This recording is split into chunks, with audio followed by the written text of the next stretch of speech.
Again, I wanted to just say in front of all the elected officials, thank you for all the effort that you and Bill Fox have done at Bank of America. Thank you. And the reason why I do that, and I thought about this before even this presentation, very few times do we thank people on the front line. It's always do more, do more, do more.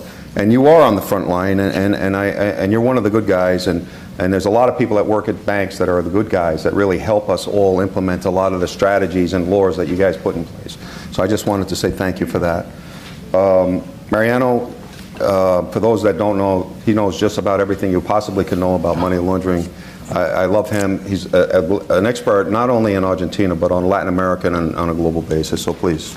Thank you so much for those generous and undeserved words. It's a pleasure to be here again. Thank you, Robert Pittenger, wherever you are, for inviting me once again. As a former regulator, I have the habit of writing down what I'm going to say just to make sure I don't make any mistakes. This doesn't mean I'm going to give a soft speech. You'll notice I'll have some pretty strong things to say, but forgive me for looking at my iPad while I address you. So the protection of financial integrity continues to be a challenge for jurisdictions across the entire world. However, I like to focus today's presentation on the risks of corruption stemming from particularly Latin America, which is a region I know quite well, having spent 15 years at the IMF as a regional advisor for Latin America and the Caribbean, 3 years at the Egmont Group as the regional representative for the Americas before becoming its chair, and 4 years as the head of the Financial Intelligence Unit of Argentina. So first, the political context. Regretfully, democracy has backtracked in the region. We now have 3 dictatorships in Latin America with Cuba, Venezuela, and Nicaragua, which compares poorly with the situation we had 25 years ago, where Cuba was the only one. Cuba is at the heart of the problem of democratic instability in the region and hemispheric insecurity. Cuban Castrism has established a true partnership with Venezuela's Chavism, aimed at destabilizing democratically elected governments to favor the spread of left-wing populist regimes across the Americas. If it were only a matter of ideology, I guess we could learn to coexist. But make no mistake, Castro-Chavismo is a true association of totalitarian criminal groups involved in serious human rights violations, kleptocratic practices, drug trafficking, and organized crime operations with links to terrorist organizations. Castro-Chavismo's objective is to grab power and concentrate it by suppressing democratic institutions and processes, eliminating the independence of the judiciary and the autonomy of control bodies, closing the doors to any form whatsoever of international oversight, suppressing individual freedoms, suppressing the free press, and suppressing the rule of law. This not only enables the consolidation of totalitarianism, but also the ability of totalitarian leaders to steal and enrich themselves at no risk. Castro-Chavism pursues an expansionist strategy. Its goal is to spread the virus of its totalitarian model and the criminal activity it drags along in as many countries as possible. There are important supporters of this strategy in countries where the democratic system is still holding on, but where the rule of law has already been seriously undermined, such as Mexico and Argentina. Cuba has just appointed Carlos Rafael Zamora, one of its directors of intelligence, as ambassador to the Republic of Peru. This is a matter worth following closely, as for those of us who track these movements, it clearly represents the priority that Castro-Chavismo has assigned to Peru as a target country. Castro-Chavismo is ambitious as it seeks to enter and consolidate aggressively in other jurisdictions. It interferes and contaminates the democratic process of countries by financing the political campaigns of its allies, such as the former director of Venezuelan intelligence, Hugo El Pollo Carvajal, recently confessed to a Spanish court. They did so in Argentina with the Kirchners, in Brazil with Lula, in Ecuador with Correa, and then continue to do it today. Their modus operandi is basic and primitive, as it is usually implemented through the physical transportation of cash and other assets, often using official aircraft and channels. But part of the money also makes its way into the formal financial system, including the US financial system, thereby affecting financial integrity. Nobody in Venezuela has the power anymore to prevent kleptocrats like Maduro from misusing public resources to finance the expansion of Castro-Chavism elsewhere. But where is this money coming from? Is it plain corruption? Are they the proceeds of drug trafficking or other serious offenses? Are they receiving money from other countries in other parts of the world interested in destabilizing democracy in this region? What stakes do the Iranians, the Chinese, and the Russians have in Castro-Chavism and in supporting regimes that represent a threat to democracy and the security in the Americas? It's no longer a secret that Cuba and Venezuela have a partnership with Iran and that its terrorist proxies such as Hezbollah have penetrated the region through such partnership. In terms of illicit finances, at the heart of it all lies the problem of corruption. There's no doubt corruption does not discriminate between left and right. It affects the entire ideological spectrum. However, what we have in Castro-Chavism is not just a problem of isolated episodes of corruption. It is a corrupt system that does not believe in the rule of law and that is willing to go past all imaginable limits to sack a country. Its leaders are all billionaires at the expense of the people because those that abuse positions of power for corrupt purposes steal not only just material wealth, but also human dignity and welfare. The notebooks case in Argentina, one of the most illustrative examples of crony capitalism, provides a close look into how these systems operate.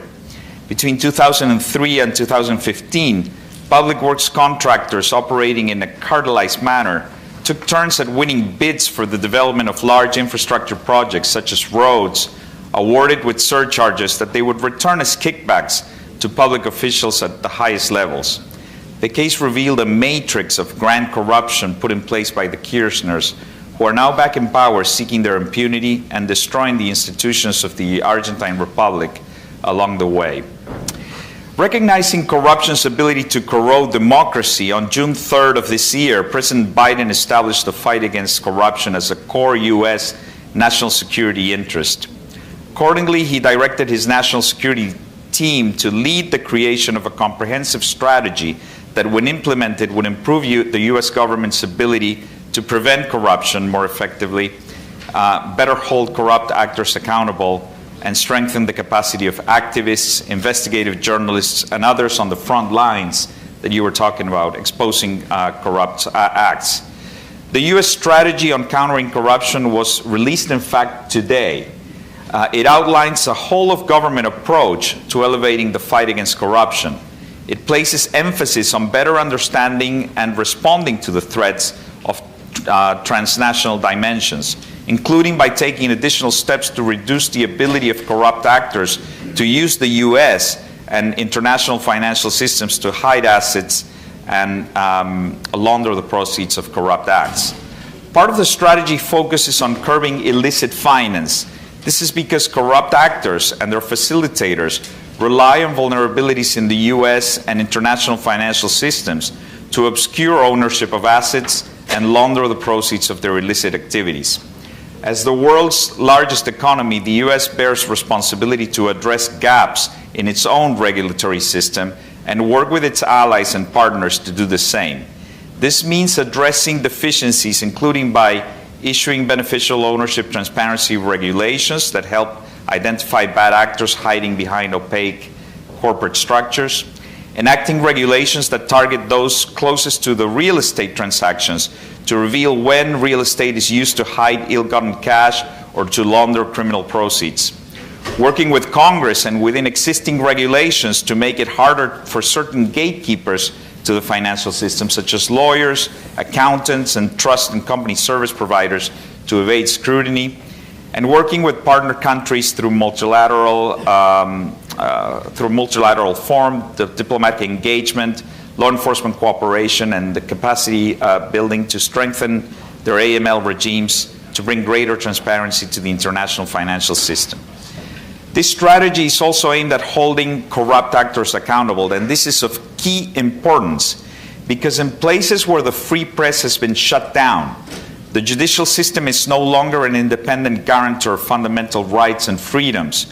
Where the rule of law has been suppressed and the democratic process exterminated, such as the Castro-Chavista countries, U.S. pressure through holding accountable those who choose to engage in corruption is perhaps the only hope of seeing justice served. Corruption is generally a catalyst to most other serious offenses.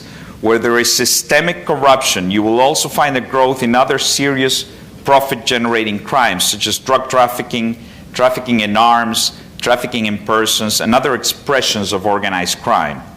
Not only because criminals feel attracted to jurisdictions where they can bribe a public official to get out of trouble, also because corrupt officials are just as attracted to the proceeds of crime. Now, in places where corruption also meets authoritarianism, because democracy has been suppressed, such as the cases of Cuba, Venezuela, and Nicaragua, the threat becomes a problem beyond these countries' respective frontiers. It becomes dangerous to regional democratic stability and hemispheric security, thereby posing a risk to U.S. national security. I truly hope the categorization of corruption as a threat to U.S. national security and its strategic prioritization, and in particular, the implementation of effective, proportionate, and dissuasive sanctions bringing corrupt actors accountable will create the deterrents that are necessary to reduce corruption across the world. It is much needed in Latin America and elsewhere. It is much needed to protect the fundamental values that have made this country exceptional and on which our Western culture lies over. Thank you very much. Thank you, Mariano. Dr. Bennett, I understand. Do you have some slides, perhaps? I do, yep. Okay. While you're doing that, maybe I'll ask a question. While you were, Mariano, while you were the head of the FIU in Argentina, and what threats did you see specifically from Latin America, not just from Argentina? What threats did you see from Latin America which prominently came to the United States? Well, certainly the threat of corruption that we were just talking about had an impact on the U.S., on its financial integrity, on the integrity of its financial system. Some of the cases we investigated while I was head of the FIU there had direct connections with the U.S. For instance, the Baez case, big money launderer that laundered millions of dollars for the Kirchner. He used 120 shell companies established in the state of Nevada to conceal the movements and of the proceeds of his crimes. Another guy, Daniel Munoz, private secretary to Cristina Kirchner, laundered $70 million in the U.S. real estate market, $70 million worth of properties in South Florida. Also purchased 2 apartments in New York in the Plaza Hotel overlooking Central Park South. Beautiful apartments, beautiful. But he couldn't explain how the origin of the funds with which he bought those proceeds. Of course, U.S. banks were used to channel that money into the country as well. So, you know, that's a direct risk threat to the integrity of the system. We also identified other threats more related with terrorism, like Hezbollah, which still operates in the tri-border area. And that's why I took the step forward to recommend our president, President Macri, to designate Hezbollah as a terrorist organization. And it was the first country in Latin America that took that action.